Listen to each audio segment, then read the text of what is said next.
The ocean at the pole of inaccessibility is a void of liquid sapphire and absolute silence. Here, at Point Nemo, the nearest human beings are typically not found on any shoreline, but are instead the inhabitants of the stars passing 400 kilometers overhead. But in the year 2031, those inhabitants have long since departed. The great pressurized cathedral is empty, its corridors silent, its air recycled for the last time. The sky above this watery graveyard is a bruised purple, a twilight that feels heavy with the weight of impending history, indifferent to the mechanical drama beginning to unfold in the heights above. High in the thermosphere, where the air is so thin it exists only as a ghost of an atmosphere, a streak of artificial fire begins to tear through the veil. It starts as a flicker, a spark of jagged light that refuses to be ignored by the darkening horizon. This is the International Space Station, no longer a sanctuary of science or a testament to cooperation, but a falling monument of titanium and glass. For over 3 decades, it served as the only place where humans lived outside their terrestrial cradle, a fragile bubble of breath and thought suspended in the vacuum. Now it has become a doomed comet, a multi-billion-dollar architecture of ambition returning to the dust from which it was forged. Its silver skin, which once reflected the radiance of 16 sunrises every day, is now being licked by the first whispers of atmospheric friction. The internal systems, synchronized with the precision of atomic vibrations, count down the final 67 hours until the moment of impact.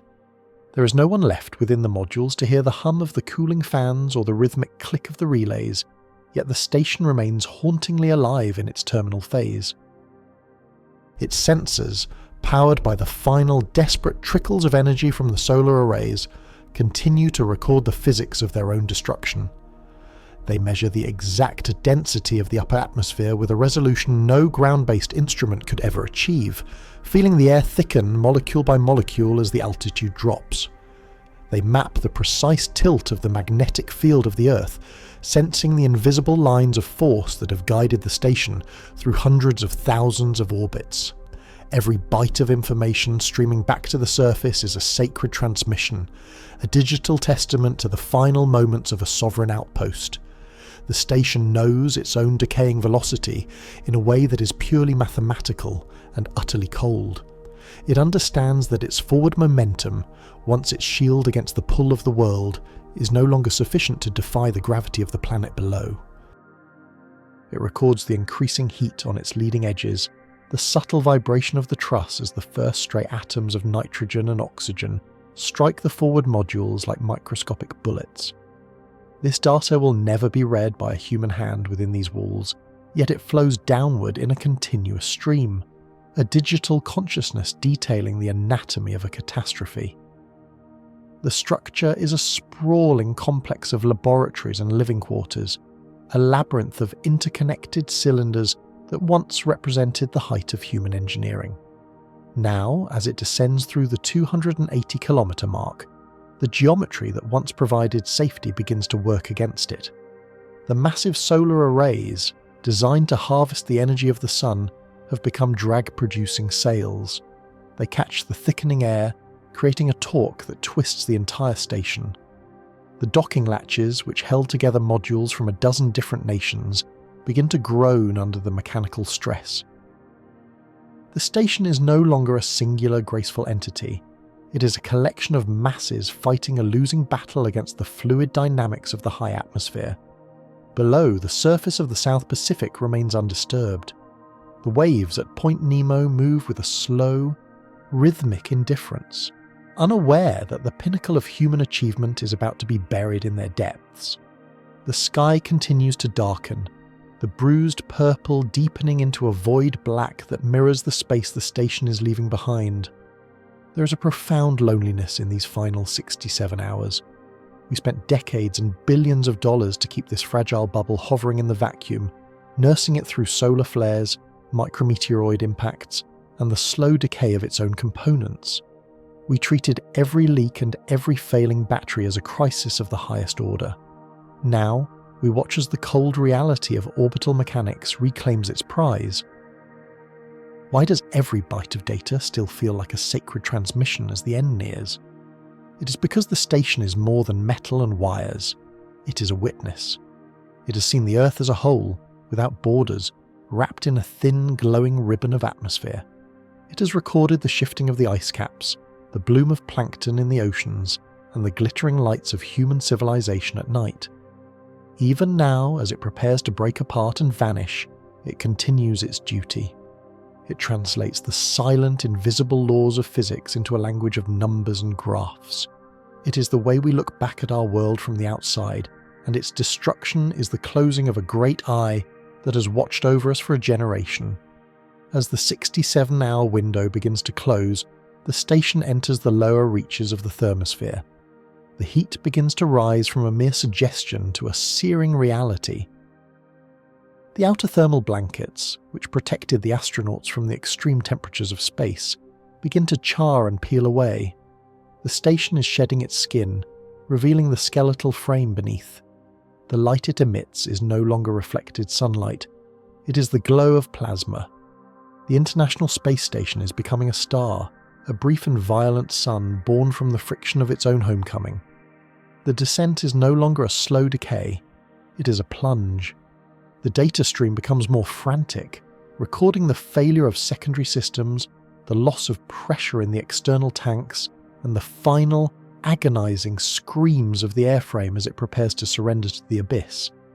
The story of this falling monument did not begin with fire, but with a singular defiant act of creation on the frozen plains of Central Asia. On the 20th of November, 1998, the Baikonur Cosmodrome trembled under the weight of a Russian Proton rocket. This was not a weapon of war, but a carrier of a new dawn. Atop the pillar of flame sat Zarya, a name meaning sunrise.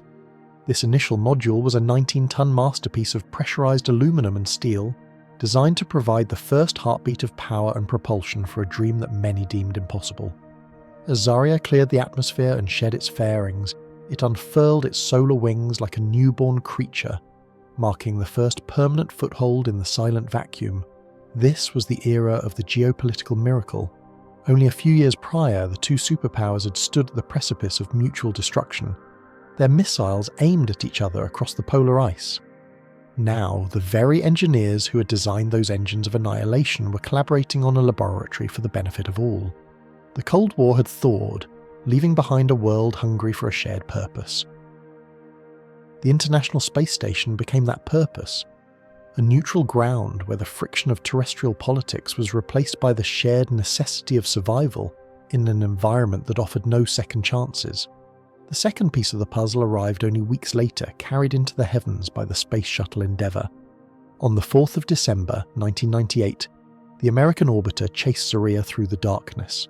Inside its cargo bay sat the Unity node, a connecting hub that would serve as the gateway for future expansion. The rendezvous was a display of supreme orbital choreography. Travelling at thousands of kilometers per hour, the shuttle crew utilised a robotic arm to pluck the Russian module from the void and mate it with the American node. When the latches finally engaged and the seals pressurised, the first two rooms of our new home in the stars were joined. This was the moment the cradle was left behind. For the first time, humanity had established a sovereign outpost that was not tethered to the soil of a single continent. It was a bridgehead into the infinite, a place where the laws of the land were superseded by the laws of orbital mechanics. This initial pairing of Zarya and Unity was small, a mere fraction of what the station would eventually become, but it contained the DNA of everything that followed. It was a promise that we could live and work together in the most hostile environment known to our species. As the years progressed, more modules were added, laboratories from Europe and Japan, robotic arms from Canada, and additional docking ports from around the globe. The station grew like a living organism, a sprawling skeletal structure of trusses and pressurized cans. It became a city in the sky, a place where the sun rose and set 16 times in a single day, and where the concept of up and down ceased to have meaning. The inhabitants of this outpost were no longer just Russians or Americans. They were the first true citizens of the cosmos, representatives of a planet that had finally learned to look upward with a single unified gaze. The engineering required to maintain this outpost was staggering. Every bolt, every wire and every seal had to withstand the extreme temperature fluctuations of space, swinging from over 100 degrees Celsius in the direct sun to minus 100 degrees in the shadow of the Earth. The station had to be shielded against the constant bombardment of micrometeoroids and solar radiation. It was a machine of incredible complexity, a closed-loop system where every drop of moisture and every breath of air was recycled and monitored with obsessive care. Yet, the most profound achievement of the 1998 Genesis was not the technology itself, but the enduring spirit of cooperation it fostered. For over 2 decades, through terrestrial conflicts and changing administrations, the station remained a sanctuary. It was a place where science took precedence over sovereignty, and where the shared pursuit of knowledge acted as a universal language. As we watch the station descend toward Point Nemo in 2031, we are witnessing the end of that era, a final chapter for the monument that proved we could transcend our origins and build a home among the stars. The station was never truly still. To remain in the heavens, it had to master the physics of the perpetual fall. It was locked in a relentless race against gravity, a high-stakes game of velocity and momentum that defined every second of its existence. To understand why it eventually fell, one must first understand the delicate mathematical tightrope it walked for 33 years, maintaining a speed that defied the natural urge of every object to return to the Earth. This was the silent, invisible engine of the station's survival, a constant exertion of kinetic energy that kept the abyss at bay. The station exists in a state of perpetual paradox, a high-speed projectile that never finds its target. To remain suspended in the vacuum, it must satisfy a rigorous mathematical demand, the maintenance of a velocity so extreme that it defies the intuition of the terrestrial mind. This speed is 17,500 miles per hour, or 28,000 kilometers per hour. At this rate, the station traverses the entire diameter of the planet in less than half an hour, crossing oceans and mountain ranges in the time it takes for a human heart to beat a few thousand times. This velocity is not merely a byproduct of its journey. It is the very thing that keeps the station from being consumed by the world it watches. Gravity is a relentless master, an invisible tether that pulls every gram of the station's mass toward the molten core of the Earth. On the surface, this force is felt as weight, the firm pressure of the ground against the feet. But for the station, gravity acts as a centripetal anchor. It is constantly pulling the 450 tons of titanium and solar panels downward, attempting to drag it back into the thick, suffocating embrace of the lower atmosphere. Without its forward momentum, the station would drop like a stone, a catastrophic plunge that would end in a brief, brilliant streak of fire. However, because the station moves at 28,000 kilometers per hour, it possesses an immense quantity of kinetic energy. As gravity pulls the station down, its forward motion carries it so far across the horizon that the Earth's surface curves away beneath it. The station falls, but it misses the ground. For every meter it drops toward the center of the planet, the curvature of the Earth drops away by the same amount. This is the state of constant freefall, a geometric marriage between the pull of the world and the speed of the machine. The station is trapped in a circular path, a prisoner of its own velocity, forever chasing a horizon that recedes at the exact same rate it is approached. Within the pressurized modules, this physics manifests as the ethereal grace of microgravity. The astronauts do not float because gravity has vanished. At an altitude of 400 kilometers, the Earth's pull is still approximately 90% as strong as it is at sea level. They float because they, along with the walls, the air, and the very water they drink, are falling together. They are occupants of a container that is in a state of terminal descent, yet never reaches the floor. It is a world where the heavy becomes weightless, where a massive rack of scientific equipment can be moved with the touch of a single finger, all because the entire laboratory is surrendering to gravity at 17,500 miles per hour. This equilibrium is a fragile thing. The vacuum of space is not a perfect void, and the station must constantly fight to maintain the specific energy levels required for this delicate balance. Even at its orbital height, there are stray molecules of gas that strike the station's forward-facing surfaces. These microscopic collisions act as a subtle brake, a persistent friction that saps the station's kinetic energy. If left unchecked, this drag would slowly bleed away the velocity, causing the station to sink lower into the atmosphere, where the air is denser and the friction more punishing. This would initiate a feedback loop of decay, where loss of speed leads to lower altitude, which leads to more drag, until the perpetual fall finally ends in a collision with the atmosphere. To prevent this, the station relies on periodic infusions of energy, the reboost provided by visiting spacecraft. These engines fire to push the station back up to its proper height, restoring the 17,500 miles per hour required to keep the Earth's surface from catching up. It is a constant battle against entropy, a refusal to let the fall become a crash. For over 30 years, this dance continued without fail, a testament to the precision of orbital mechanics and the human will to remain aloft. The station was a silver needle threading the narrow gap between the vacuum of the deep dark and the crushing pressure of the world below, a high-speed witness to the laws of motion. As the station orbits, it experiences the world as a kaleidoscope of shifting light and shadow. It passes from the searing brilliance of the dayside to the deep, star-flecked ink of the night side every 45 minutes. This rapid cycle is a direct consequence of its immense speed. The station is moving so fast that it outruns the sun, witnessing 16 dawns and 16 sunsets in a single 24-hour period. Each transition is a reminder of the kinetic fire that keeps the station alive, a visual representation of the 28,000 kilometers per hour that separates the sanctuary of the modules from the terminal reality of the atmosphere. The physics of the perpetual fall is a reminder that stability in the cosmos is never static. It is a dynamic process, a constant expenditure of energy to maintain a position of grace. The station did not simply sit in the sky. It fought for its place there every second of every day.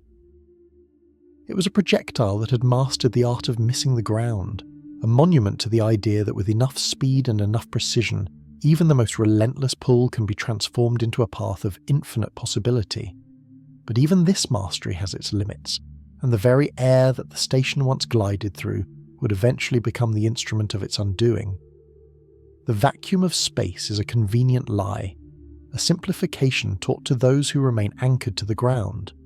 In reality, the boundary where the Earth ends and the void begins is not a sharp line, but a long fading exhale of gas that extends hundreds of kilometers into the darkness. At the altitude where the International Space Station resides, 400 kilometers above the crashing waves of the oceans, the environment is technically the thermosphere. It is a realm of ghosts, where the air is 1 trillion times thinner than at sea level, yet it is far from empty. Here, the station encounters a persistent, invisible resistance that defines the limits of its endurance. The primary inhabitant of this high-altitude wasteland is atomic oxygen. Unlike the stable oxygen molecules we breathe on the surface, which consist of 2 atoms bonded together, the oxygen at this height has been ripped asunder by the relentless bombardment of solar ultraviolet radiation. These singular, highly reactive atoms are a predatory species of gas. They do not merely drift, they strike the forward-facing surfaces of the station with the kinetic energy of a supersonic impact, fueled by the station's own 17,500 miles per hour velocity. This creates a phenomenon known as atmospheric drag, a microscopic but unrelenting friction that acts as a silent brake upon the station's momentum. This drag is the station's greatest and most constant adversary. Every second, billions of these stray atoms collide with the sprawling architecture of the outpost. While a single collision is negligible, the cumulative effect on a structure the size of a football field is profound. The station is a giant metallic kite, flying in a wind that is almost a vacuum, yet strong enough to steal its energy. This theft of kinetic energy manifests as a slow, agonizing descent. Without intervention, the station would lose nearly 100 meters of altitude every single day, spiralling inward toward a world that would eventually consume it in a flash of plasma. The massive solar arrays, which stretch out like gilded wings to harvest the radiance of the sun, exacerbate this struggle. While they provide the vital electricity needed to power the life support systems and the scientific racks, they also act as immense sails. They catch the thin stream of the thermosphere, creating a torque that the station's internal gyroscopes must constantly fight to counteract. The very components that give the station life also hasten its decay, a fundamental irony of orbital mechanics. The station, for all its technological arrogance, remains a prisoner of the very atmosphere it seeks to transcend. To survive this persistent drain on its vitality, the station requires periodic infusions of fire. These are known as reboosts, and they represent a critical lifeline from the world below. When the station's altitude drops to a critical threshold, a docked spacecraft, often a Russian Progress freighter, an American commercial cargo vessel, or even the station's own Zvezda module engines, will ignite its thrusters. For several minutes, the silence of the vacuum is broken by the muffled roar of chemical combustion. These engines push against the direction of travel, restoring the lost velocity and lifting the station back to its safe haven of 400 kilometers. During these reboost maneuvers, the inhabitants of the station feel a subtle, ghost-like sensation of weight. For a brief window, down exists again. The coffee in a floating pouch settles toward one end. The loose cables along the walls sway with a newfound gravity. It is a reminder that their sanctuary is not a static fortress, but a dynamic machine that must be actively maintained against the pull of the abyss. These maneuvers are calculated with exquisite precision, ensuring that the station remains in its designated orbital corridor, clear of the debris that litters the lower altitudes and far enough above the thickening air to maintain its grace. Yet, this cycle of decay and restoration is an expensive and resource-intensive endeavour. It requires the constant launch of fuel tankers from the surface, a multi-million-dollar logistical chain that spans continents. Every kilogram of propellant burned in the high thermosphere is a kilogram that had to be fought upward through the dense atmosphere of the Earth. This dependency highlights the station's status as a managed ecosystem, a bubble of human intent that exists only because of a continuous expenditure of terrestrial energy. The atmospheric drag is a reminder that the Earth does not easily let go of its children. It reaches out with its thinnest, most ethereal fingers to pull them back. As the years have passed, the Sun has also played its part in this celestial tug-of-war. During periods of high solar activity, the Sun's radiation heats the upper atmosphere, causing it to expand outward like a balloon. This puffing up of the thermosphere increases the density of the air at 400 kilometers, significantly heightening the drag. During these solar maximums, the station must fight even harder to stay aloft, requiring more frequent reboosts and more fuel.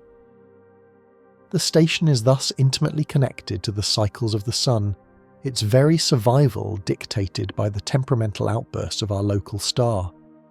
The invisible resistance of the air is the silent narrator of the station's history. It is the force that dictated the shape of its orbit, the timing of its missions, and the design of its modules. It is a testament to the fact that space is not a place of absolute freedom, but a place of different, more subtle constraints. As the station moves through its final orbits in 2031, the drag will no longer be something to be fought and overcome.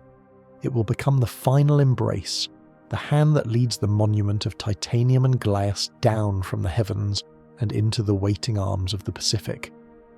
But before that end, the station would first unlock the deepest secrets of the cosmos, using its unique position to peer into the very fabric of reality. High atop the integrated truss structure, perched like a silent sentinel against the backdrop of the deep black, sits the Alpha Magnetic Spectrometer. It was delivered to the station in the month of May 2011, during the final flight of the Space Shuttle Endeavour, marking a pivotal moment in the transition of the outpost from a feat of engineering to a premier laboratory of fundamental physics. This $2 billion instrument is a 7-ton behemoth of silicon, magnets and electronics, representing the collaborative genius of hundreds of scientists from dozens of nations. It is a sifter of starlight, a machine designed to catch the high-energy debris of the ancient cosmos before it is obliterated by the protective shield of the Earth's atmosphere.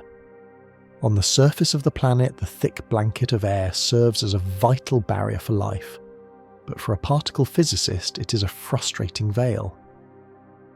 When cosmic rays, atomic nuclei and subatomic particles travelling at nearly the speed of light strike the atmosphere, they shatter into a secondary rain of debris, masking their original properties. By sitting 400 kilometers above the world, the alpha magnetic spectrometer can intercept these particles in their pristine state, capturing the data of their journey across millions of light years. It is the only instrument of its kind in the vacuum, utilizing a massive permanent magnet to create a field that bends the trajectories of incoming charged particles. By measuring the degree and direction of this curvature, the device can determine the charge, mass, and energy of every single cosmic guest that passes through its detectors. The primary quarry of this celestial hunt is dark matter, the invisible scaffolding of the universe. For decades, astronomers have observed that galaxies rotate far faster than the visible matter within them should allow, suggesting the presence of a mysterious, non-luminous substance that exerts a powerful gravitational pull. This dark matter is estimated to comprise more than 80% of the total mass of the cosmos, yet it does not emit, absorb, or reflect light. It is a ghost that haunts the fabric of reality. The spectrometer searches for the subtle signatures of dark matter annihilation, rare events where dark matter particles might collide and destroy one another, producing an excess of positrons or other exotic particles that the instrument can identify with exquisite precision. Beyond the mystery of dark matter, the detector hunts for primordial antimatter. According to the prevailing theories of the Big Bang, the birth of the universe should have produced equal amounts of matter and antimatter. In the laboratory, these two substances annihilate each other on contact, leaving behind only pure energy. Yet the observable universe appears to be composed entirely of matter. This profound asymmetry is one of the greatest unanswered questions in all of science. By sifting through the cosmic rain, the spectrometer seeks a single nucleus of antihelium or anticarbon, a find that would suggest the existence of entire galaxies made of antimatter hidden in the far reaches of the void. The scale of this undertaking is staggering. Since its installation, the instrument has analysed more than 200 billion cosmic ray events. Each of these events is a discrete moment in time where a particle, perhaps forged in the heart of a supernova or accelerated by the immense gravity of a black hole, zipped through the station's architecture. The processing power required to categorise and interpret this deluge of data is immense, requiring a global network of computers to make sense of the results. Every few seconds, the spectrometer records another high-energy visitor, adding another line to the digital ledger of the universe's history. This is the station as a cathedral of the intellect. While the modules below house the humans who maintain the machine, the spectrometer operates with a cold, mechanical focus, indifferent to the daily lives of the crew. It is a bridge between the human scale and the cosmic scale, translating the silent laws of subatomic physics into the language of human knowledge. The findings of the alpha magnetic spectrometer have already challenged existing models of cosmic ray propagation and provided the most detailed measurements ever recorded of the electron and positron flux in our galaxy. It has turned the International Space Station into a vital outpost for understanding the very beginning of time and the ultimate fate of the stars. As the station continues its 67-hour descent toward Point Nemo in 2031, the spectrometer remains active until the very end. Its magnets continue to hum, its silicon trackers continue to fire, and its data continues to stream toward the surface. Even as the atmosphere begins to claw at the station's frame, the device is still hunting for that one elusive particle that might rewrite the textbooks of physics. It is a testament to the human urge to know, to measure, and to catalogue the infinite. The $2 billion investment was not just for a piece of hardware, it was for a window into the dark heart of the universe, a window that is now slowly closing as the station surrenders to the gravity of the world it was built to transcend. But the legacy of the station is not written only in the stars or in the cold data of particle physics. It is also written in the very flesh and bone of the men and women who called it home. While the spectrometer looked outward at the mysteries of the deep cosmos, the station itself served as a laboratory for a different kind of mystery: the resilience and fragility of the human body in an environment where gravity is a memory. To understand the future of our species among the planets, we first had to understand how the void transforms our biological essence, a metamorphosis that was documented in every heartbeat and every breath taken within the pressurized walls. The human form is a vessel shaped by the relentless pressure of a single planet, a biological architecture designed over millions of years to withstand the constant downward pull of Earth. When that vessel is transplanted into the weightless corridors of the International Space Station, it begins a slow and profound metamorphosis. The body, sensing the absence of the gravity that once defined its every movement, concludes that the very structures providing its strength are no longer necessary. It is a biological shedding of the terrestrial self, a systemic recalibration that begins the moment the engines fall silent and the state of perpetual freefall takes hold. The skeletal system, once the rigid scaffolding of the body, becomes a dynamic casualty of this new environment. In the absence of the mechanical stress provided by walking, standing, or lifting against the pull of the world, the bones begin to dissolve. The body initiates a process of resorption, where calcium is leached from the skeleton and expelled through the kidneys. Every 30 days, an inhabitant of the station loses approximately 1% of their bone density in critical areas, such as the pelvis and the lower spine. This rate of decay is 10 times faster than that of severe osteoporosis on Earth. The skeleton becomes porous, a fragile ghost of its former strength, as the body attempts to unburden itself of the weight it no longer has to carry. Simultaneously, the internal fluids of the body undergo a radical migration. On the surface of the Earth, gravity pulls the blood and interstitial fluids toward the lower extremities, a process the heart and vascular system are designed to counteract. In microgravity, this downward pull vanishes, and the fluids surge toward the chest and the head. This fluid shift causes the legs to thin and the face to swell, but its most concerning effects occur deep within the skull. The increased intracranial pressure pushes against the delicate structures of the eyes, a condition known as space-associated neuroocular syndrome. The posterior of the eyeball flattens under the weight of the shifted fluids, and the optic nerve becomes inflamed. For many who dwell in the station, the very act of peering into the infinite cosmos causes a physical degradation of the organs of sight, blurring the stars they travelled so far to observe. This metamorphosis is not merely structural, it reaches down into the very coding of life itself. The most comprehensive study of this biological revolution was conducted during the one-year mission that began in March of 2015, involving the identical twin astronauts Scott and Mark Kelly. While Mark remained on the surface as a genetic control, Scott spent 340 days aboard the station, subjected to the unique stresses of the vacuum. This experiment provided an unprecedented look at how the environment of space interacts with the human genome. The results were a revelation of biological resilience and vulnerability. Researchers observed that the telomeres, the protective caps on the ends of chromosomes that typically shorten with age, actually lengthened while Scott was in orbit. This strange, temporary reversal of the cellular clock was a response to the intense physical stress and the bombardment of cosmic radiation. However, more significant was the shift in gene expression. The body, sensing the hostile conditions of high-speed travel and increased radiation exposure, began to activate and deactivate thousands of genes in a desperate attempt to adapt. These changes affected the immune system, the way the body processed nutrients, and the repair mechanisms of the DNA. While most of these genetic shifts returned to baseline shortly after Scott's return to Earth, approximately 7% of his gene expression remained altered for months.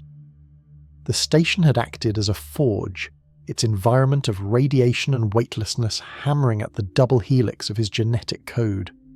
This was a clear signal that the human body is not a static entity, but a highly plastic system capable of profound, though often taxing, transformation. The data gathered from the Kelly twins and hundreds of other residents of the station has provided the foundational knowledge required for any future journey to the red deserts of Mars or the icy moons of the outer solar system. The station served as a bridge between the biological certainty of the Earth and the terrifying potential of the deep dark, taught us that we can survive the transition, but not without a cost. We are creatures of gravity, and when we leave it behind, our bodies begin to drift toward a different state of being. The station was the laboratory where we learned the limits of our own flesh, documenting the leaching of bone, the shifting of blood, and the mutation of genes with a clinical and necessary detachment.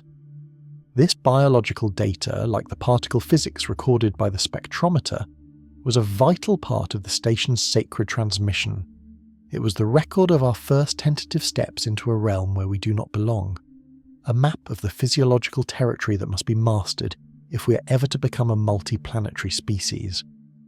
But survival in the vacuum required more than just the adaptation of the body.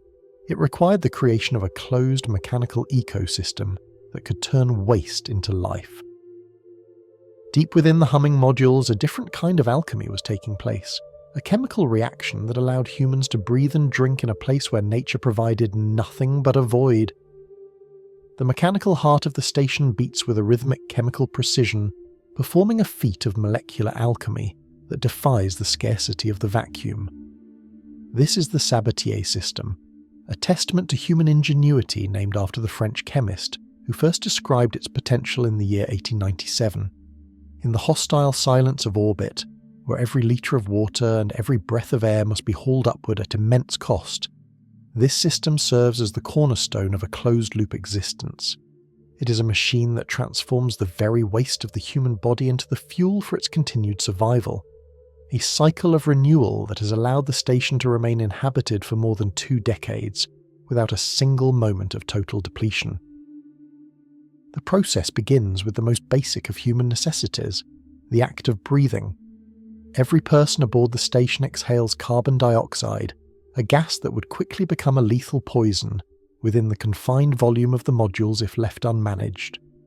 While chemical scrubbers initially captured this waste, the arrival of the Sabatier reactor in the year 2010 transformed this burden into a resource. The system takes the concentrated carbon dioxide and combines it with hydrogen gas, a byproduct of the oxygen generation assembly, which uses electricity from the solar arrays to split water molecules into their constituent parts. Inside the reactor, under intense heat, and in the presence of a nickel catalyst, these two waste products undergo a violent and productive marriage. The carbon and oxygen from the breath of the astronauts are stripped apart and recombined with the hydrogen to create 2 new substances, pure water and methane. The water is immediately reclaimed, filtered, and fed back into the life support system, where it can be consumed by the crew or split once again to provide fresh oxygen. The methane, a high-energy gas, is traditionally vented into the void as a glowing trail of discard, though its presence represents a potential fuel source for the future. This chemical elegance extends to every fluid within the station's pressurized hull. The water recovery system is a marvel of engineering that treats the station as a singular, living organism. It collects the humidity from the air, the evaporated sweat and breath of the inhabitants, and processes the urine of the crew through a series of centrifugal filters and chemical treatments. This reclaimed moisture is purified to a standard that exceeds almost any municipal water supply on the surface of the Earth.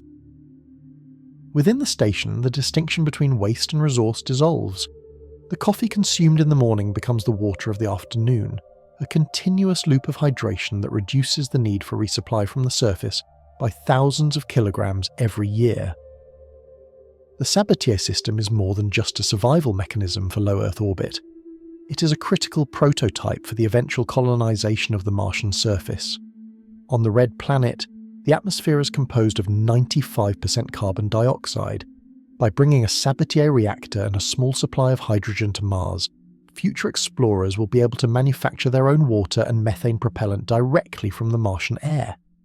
The station has served as the ultimate proving ground for this technology, demonstrating that humans can bring their own ecosystem with them into the dark, provided they possess the chemical keys to unlock the resources hidden within their own biological waste. As the 67-hour countdown continues in 2031, the Sabatier system begins its final cycles. The pumps that once moved reclaimed water through the labyrinth of pipes now slow as the power levels fluctuate. The reactor, which has hummed at several hundred degrees Celsius for years, begins to cool for the last time. The closed loop is finally being broken. The water that was recycled 1,000 times over will soon be scattered as a fine mist across the high atmosphere or vaporized in the heat of the descent. The chemical bonds that sustained life in the vacuum are being surrendered to the thermal energy of the re-entry. There is a profound dignity in this machinery. It represents a refusal to be limited by the harshness of the environment, a commitment to the idea that life can flourish anywhere if it is sufficiently clever. The Sabatier system was the bridge between the terrestrial cradle and the planetary frontier, a machine that proved we could live on our own terms among the stars. It allowed us to stay, to watch, and to learn, turning the station into a sovereign outpost of the human spirit. But as the station sinks lower into the gravity well, the elegance of chemistry must give way to the brutal physics of descent. The point of no return is approaching, where the grace of the orbit is replaced by the exponential violence of the air. The altitude of 280 kilometers marks a silent, invisible threshold in the architecture of the heavens. It is the point of no return, a mathematical boundary where the kinetic energy of the station is finally and irrevocably eclipsed by the thickening reality of the Earth's atmosphere. As the International Space Station sinks below this height during its final 67 hours, the nature of its journey undergoes a fundamental transformation. For decades, the air at 400 kilometers was a mere ghost, a collection of stray atoms that could be brushed aside with periodic reboosts. Now that ghost is gaining substance, manifesting as a fluid force that begins to exert a tangible, punishing pressure against the massive structure. The 67-hour window is a countdown of kinetic surrender. At 280 kilometers, the atmospheric density is no longer a negligible variable. It is a wall that the station is hitting at 17,500 miles per hour. The physics of this descent is governed by the law of exponential decay. For every kilometer the station loses in altitude, the air density does not merely increase linearly, it multiplies. The resistance grows with the square of the velocity, and as the station is forced into lower, denser layers of the thermosphere, the drag coefficient begins to climb at a terrifying rate. The station is no longer gliding through a vacuum, it is wading through a mounting tide of nitrogen and oxygen. The first sign of this transition is felt in the very bones of the machine. The sprawling truss structure, which spans more than 100 meters, begins to experience a phenomenon known as aeroelastic flutter. The solar arrays, those vast gilded wings that once harnessed the silent power of the sun, are now the station's greatest liability. They possess an immense surface area, and as they strike the thickening air they begin to vibrate. This is not the gentle hum of a functioning machine, but a low-frequency shudder that ripples through the entire complex. The air, once invisible, is now pushing back, and the station's internal gyroscopes, the massive spinning wheels that maintain its orientation, begin to scream as they reach their physical limits, trying to keep the station from tumbling. As the hours bleed away, the descent accelerates. The loss of altitude is no longer measured in meters per day, but in kilometers per orbit. Each 90-minute journey around the planet brings the station into a world that is increasingly hostile. By the time the station reaches the final 48 hours, the heat of the friction begins to manifest. The leading edges of the forward modules, such as the Columbus Laboratory and the Japanese Kibo module, begin to warm. This is not yet the searing plasma of re-entry, but a steady, inexorable rise in temperature that the internal cooling systems can no longer reject into space. The station is beginning to feel the first fever of its homecoming. The sensors, still faithfully transmitting their data to the ground, record a harrowing picture of structural stress.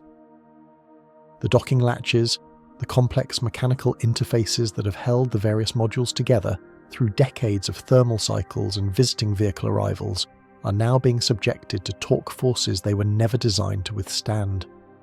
The atmosphere is not a uniform medium.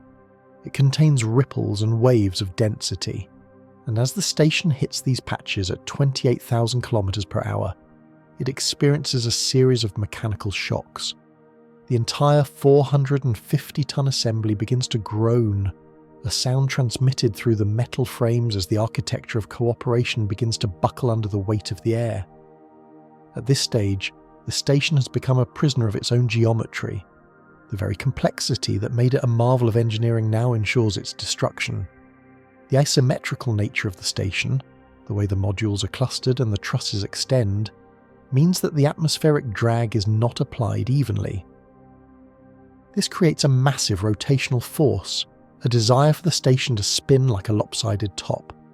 The flight control computers, exhausted and deprived of the fuel needed for major corrections, fight a losing battle to maintain a stable attitude. The station is beginning to yaw and pitch, its graceful silhouette becoming a chaotic, tumbling shape in the darkening sky. The final 67 hours represent the triumph of entropy over intent. We spent 30 years defying the natural urge of the station to fall, using every trick of physics and every gram of propellant to keep it in the light. But the atmosphere is patient. It has waited at the edge of the world for 3 decades, reaching out with its thinnest fingers, and now it has finally taken hold. The air is no longer a ghost, it is a predator.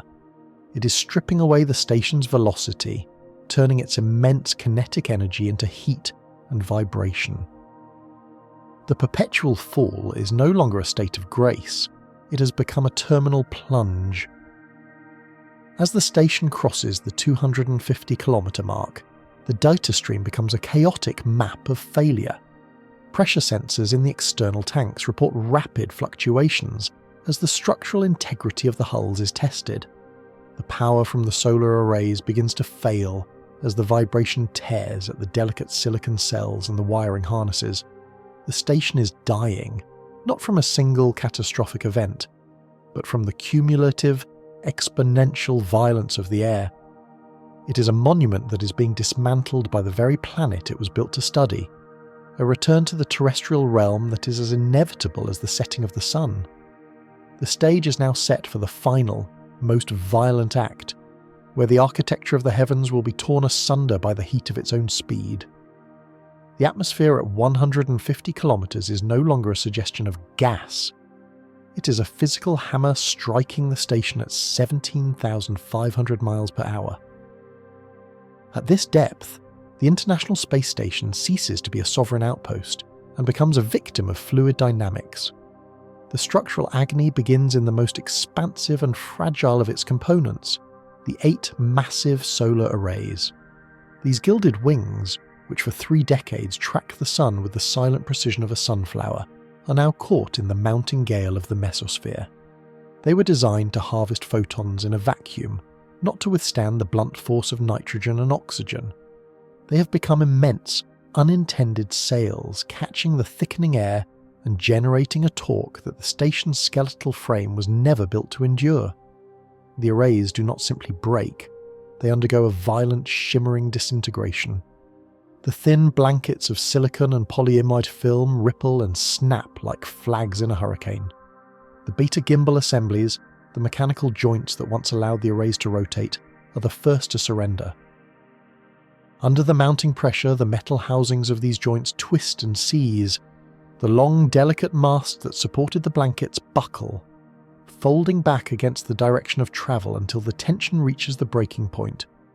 With a sound that would be a thunderclap if there were ears to hear it within the vacuum, the masts shear away. Fragments of golden foil and shattered solar cells are stripped from the station, trailing behind it like the luminous scales of a dying fish. As the arrays are torn away, the centre of pressure on the station shifts violently. The 450 tons of titanium, aluminum and glass begin to yaw and pitch with increasing ferocity. The central truss, the 300-foot backbone that holds the modules together, is subjected to a massive twisting force. This is the structural equivalent of a giant hand grasping the station at both ends and wringing it like a wet towel. The Z1 truss, the critical interface between the American modules and the main structure, begins to groan. The metal does not merely bend, it screams as the crystalline structure of the aluminum alloy is rearranged under the stress. The resonance of this agony vibrates through every bulkhead, a low-frequency shudder that marks the end of the station's integrity. The most harrowing drama unfolds at the docking latches, the common berthing mechanisms that have held the international modules together through thousands of thermal cycles. These rings of 16 high-strength titanium bolts were designed to maintain a perfect seal against the vacuum, keeping the precious atmosphere inside. Now, the torque from the tumbling station is trying to rip the modules apart at these very seams. The bolts, capable of withstanding tens of thousands of pounds of force, begin to stretch. The rubberized seals, which once kept the breath of astronauts from escaping, are compressed on one side and pulled thin on the other. Suddenly the first seal fails. A white fog of recycled air and frozen crystals erupts into the void as the internal pressure of the Destiny laboratory is vented in a fraction of a second. This explosive decompression acts like a rogue thruster, sending the station into an even more chaotic tumble. The metal surrounding the docking ports begins to peel back like the skin of a fruit.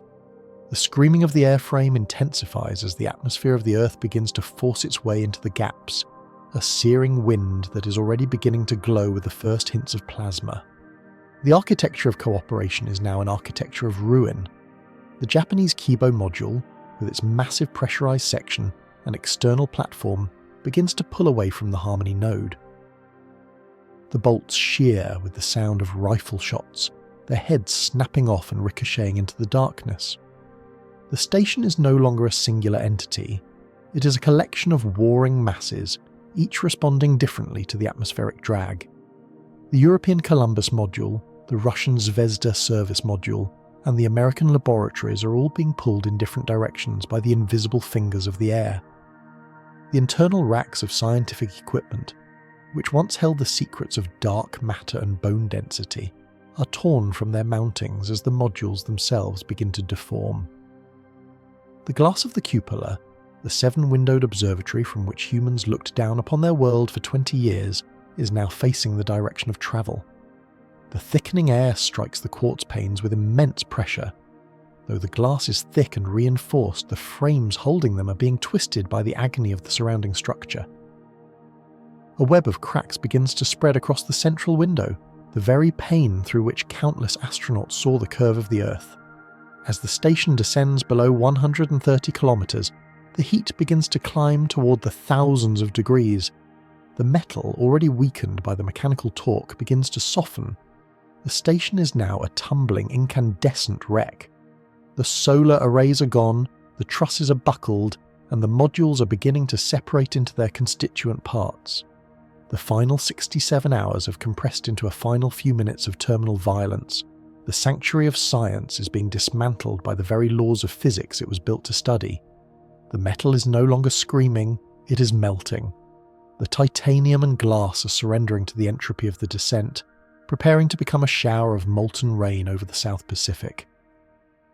In this moment of destruction, the station is no longer a tool of the human intellect. It is a testament to the cold, mathematical indifference of a universe that does not care for our monuments. The cosmos operates on a scale that renders the entirety of human history a mere rounding error in the calculus of the infinite. As the International Space Station disintegrates, its demise is not a tragedy in the eyes of the stars, but a simple, inevitable transition of energy.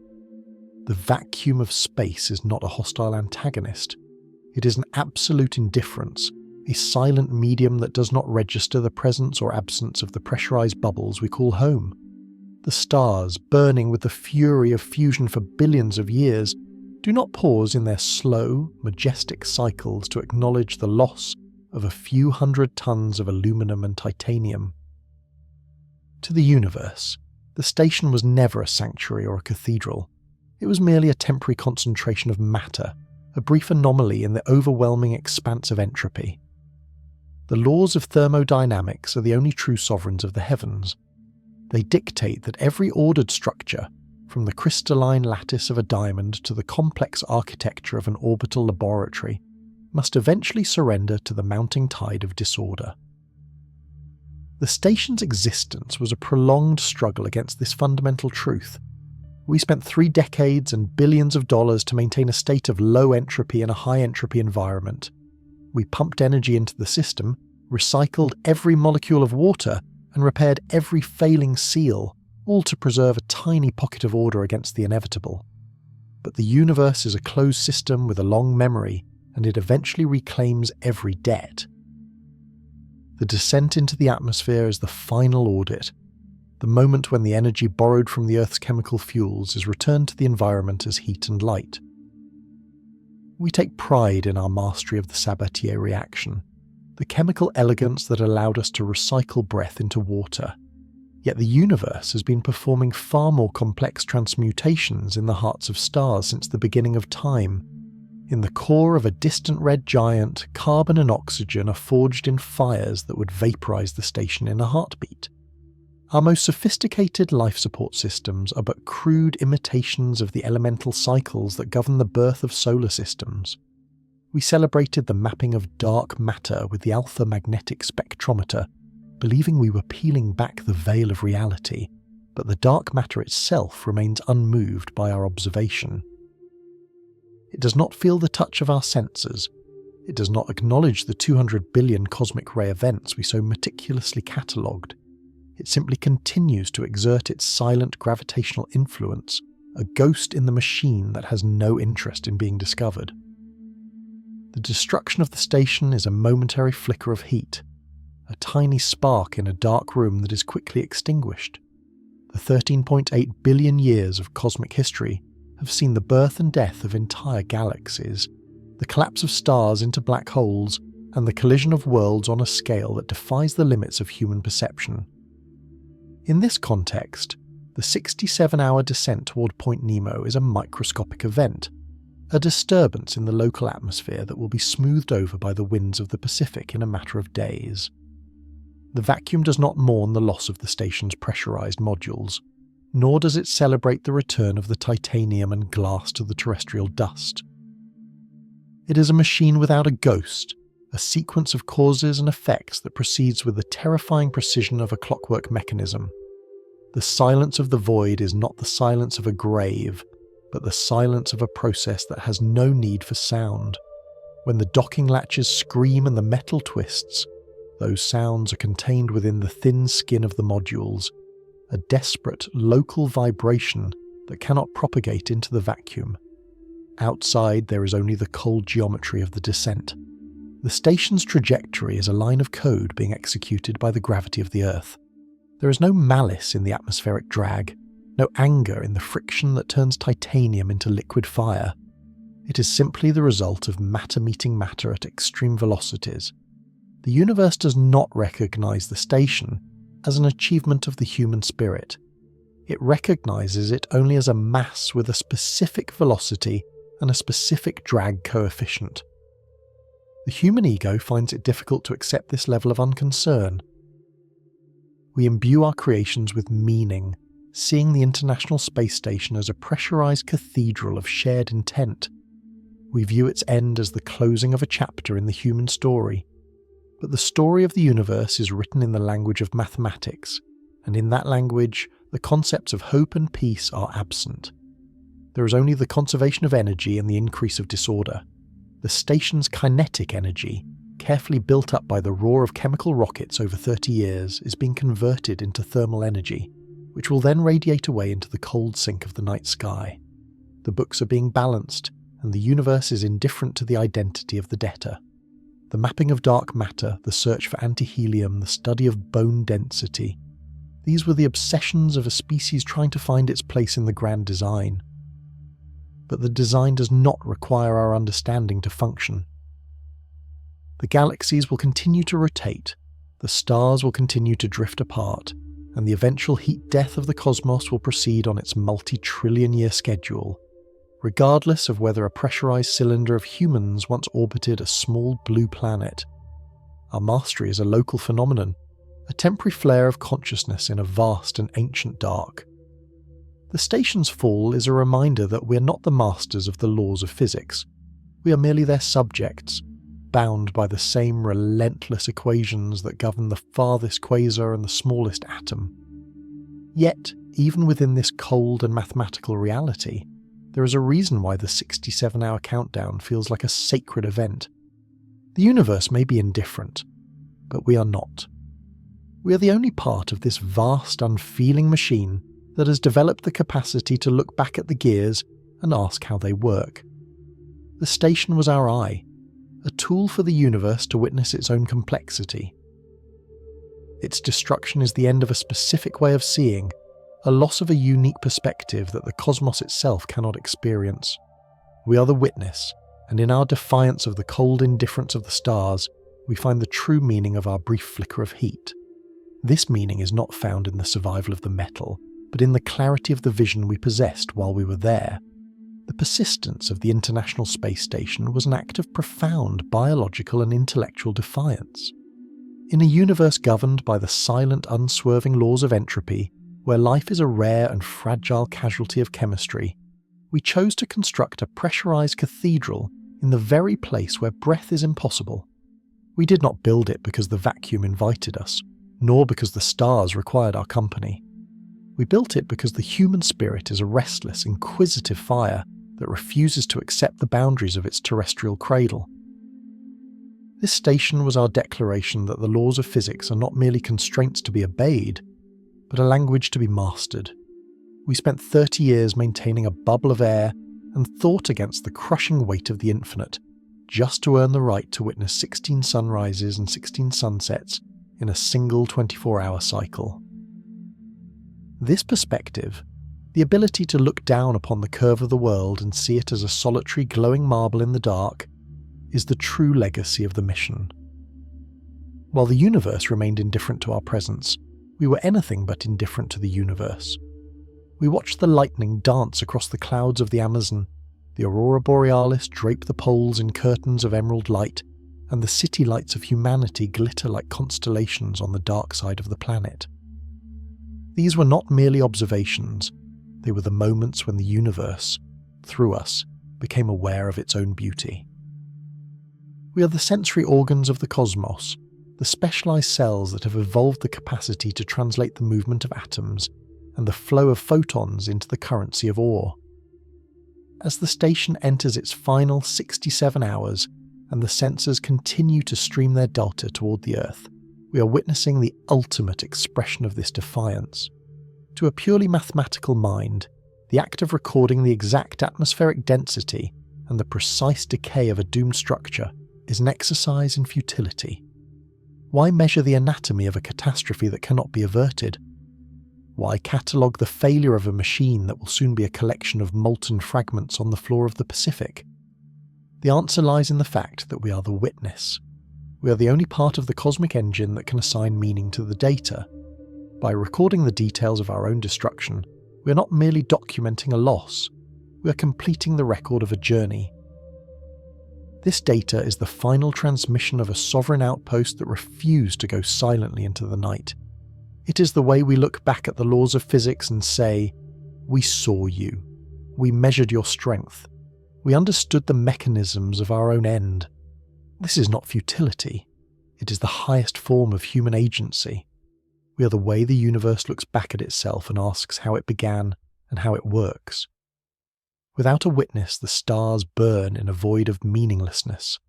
Without a mind to perceive the curvature of space or the dance of dark matter, the cosmos is a play without an audience. The station was the front row seat, a precarious perch from which we could observe the mechanics of reality without the interference of the world below. The why of the International Space Station becomes clearest in these terminal moments. We care about every byte of data because we are the only entities in the known universe capable of caring. The vacuum does not care if the Sabatier reaction fails. The stars do not care if the alpha magnetic spectrometer falls silent, but we do. Our insistence on understanding the physics of the descent, even as the metal begins to glow with the heat of re-entry, is a testament to our refusal to be mere victims of circumstance. We are the architects of our own perspective. We transformed a hostile vacuum into a laboratory, a graveyard into a classroom, and a falling monument into a final, brilliant lesson in the nature of our world. The cathedral of titanium and glass is now a vessel of fire, but the knowledge it gathered is already safe, woven into the fabric of our collective understanding. The data on bone density, the maps of cosmic rays, and the lessons of closed-loop survival have already been translated into the language of human progress. The station is surrendering its physical form, but it is leaving behind a map of the heavens and a blueprint for the future. We built it to see the sun rise 16 times a day, and in doing so, we learned that the light of the sun is less important than the light of the mind that perceives it. As the final orbits bring the station toward the bruised purple sky of Point Nemo, the transition from witness to memory is nearly complete. The 67 hours have been a long articulated scream of defiance against the silence of the void. We have mastered the Sabatier reaction, we have mapped the invisible scaffolding of the dark matter, and we have felt the genetic code of our own bodies shift in response to the stars. We have done these things not because they were easy, but because they were the only way to truly see where we are. The universe may remain indifferent to our departure, but it is a universe that has been measured, named, and understood. The witness is closing its eyes, but the vision remains. The final 80 kilometers of the descent are not a fall, but a transmutation. The air is no longer a gas, it is a searing white-hot forge that strips the International Space Station of its identity. The 450 tons of human ambition are now a singular, blinding streak of plasma, cutting across the bruised purple of the Pacific twilight. The titanium skin, once a shield against the absolute zero of the vacuum, now yields to the kinetic energy of its own homecoming. The station shatters into 1,000 incandescent fragments, a rain of molten jewels that illuminates the darkness of Point Nemo for one final, brilliant moment. The modules, Zarya, Unity, Destiny and Kibo, which were joined in the spirit of peace and cooperation, now part ways in a chaotic explosion of light and heat. As the fragments descend through the lower atmosphere, the heavier components, the massive docking rings, the engine housings, and the reinforced structural nodes survive the thermal agony. They strike the surface of the South Pacific with the force of 1,000 artillery shells, sending plumes of sapphire water into the air. The heat of the metal meets the cold of the abyss with a hiss that is lost in the vast oceanic silence. The International Space Station is no longer a city in the sky. It is a collection of jagged artifacts sinking through the lightless depths, descending 4 kilometers until they reach the silt of the ocean floor. Here, in the graveyard of the space age, the titanium and glass will return to the dust of the world, joining the fragments of the Mir station and the countless robotic freighters that preceded it. The silence that returns to Point Nemo is absolute. The bruised purple sky fades into the black of a night that no longer holds a pressurized sanctuary for our species. The sensors have fallen silent, the solar arrays have been vaporized, and the 67-hour countdown has reached its zero. But as the ripples on the surface of the water dissipate, the true nature of the station's legacy becomes clear. The metal is gone, but the data remains. The physical monument has been surrendered to the gravity of the Earth, but the knowledge it gathered is now a permanent part of the human story. We have learned how to breathe in the void, how to heal the body in microgravity, and how to glimpse the invisible scaffolding of the universe.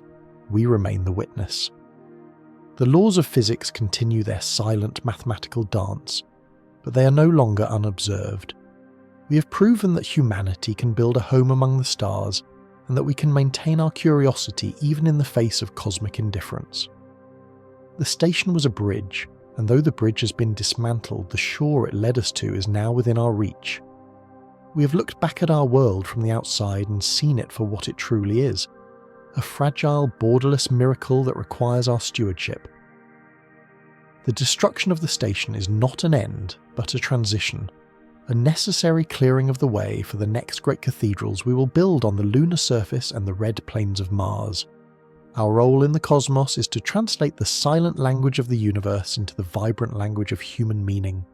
Every mission we launch, every laboratory we build, and every byte of data we record is an act of defiance against the encroaching entropy. We are the way the universe looks at itself, and our journey into the dark is the only thing that gives the stars a reason to shine. The legacy of the International Space Station is a call to never stop looking upward, to never stop asking how we began, and to never settle for the safety of the cradle. If this chronicle of our falling monument and the science of the perpetual fall has resonated with you, consider becoming a permanent part of our mission to document the wonders of the cosmos. Our work is a shared endeavour to preserve the scientific legacy of our species and to tell the epic story of our place among the stars. By subscribing to this channel and supporting our efforts, you join a global community of witnesses dedicated to the pursuit of knowledge and the exploration of the infinite. Together we will continue to look back at the universe and ask the questions that define our existence. The station has returned to the dust, but our vision remains fixed on the horizon of the next frontier. Join us as we continue to explore the history of the universe,